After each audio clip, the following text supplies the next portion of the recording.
આજે તો ધર્મપત્નીના બર્થડે ઉપર કરી નાખો મોટો ખર્ચો. તો ગુડ મોર્નિંગ અને હર હર મહાદેવ. વરસાદે હવે મારી યારે લડી લેવાના મૂડમાં લાગે. જ્યારે મારે જવાનું થાય ત્યારે જ વરસાદ આવે. બોલો, મસ્ત મજાના તૈયાર થઈને નીકળો ને ત્યારે જ હવે ખટારાવાળા દેખાય. બોલો, હવે કાળો ધુવાડો મારી ઉપર ઉડાડે છે. હાલો, દેવ દિવાળીનો સ્ટોક ગોડાઉને મૂકવા જવું. કોઈને જોતા હોય ને તો ઓર્ડર આપી જ દેજો અત્યારથી. ખોટો પૂરો કરીને પછી પહોંચી ગયા હતા આપણે સીધા મેડિકલ લાગી ગયા હતા સીધા કામમાં. કારણ કે કામ તો તમને ખબર જ છે કે આપણે કામ તો કરવું જ પડે છે. કામ એમને મૂકીને આપણે સીધા નીકળી ગયા હતા ગિફ્ટની દુકાને. કારણ કે થોડુંક એવું ગિફ્ટ લઈ લઈને મેડિકલ પહોંચીને લાગી ગયા સીધા પાછા રેગ્યુલર કામમાં. હબા હબી બોલાવી જાવ. કામ પતાવીને આઈફોન દેખાડીને થોડોક ઠંડો પવન ખાઈને આપણે સીધા નીકળી ગયા તો ઘરે જમવા. મેડમનો બર્થડે ભૂલાઈ ગયો તો એટલે હવે ગિફ્ટ આપીને આપણે એને શાંત પાડવા. અને અમારે ટેણી તો ઊંચો થઈ ને જોવે કે મને તો જોવા દો યાર કે હું આપ્યું હે કે મેડમને ગિફ્ટ આપ્યું તો એને કંઈક આવું કીધું. બર્થડે ભૂલી જવાના મનામણા છે.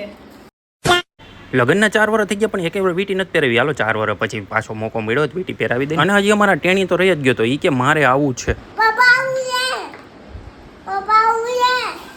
પછી હું એને ચક્કર મરવીને આપણે સીધા આવી ગયા હતા મેડિકલે કામ પતાવવા હતું. હવે આજના માટે આટલું જ. આપણે મળ્યા કાલે.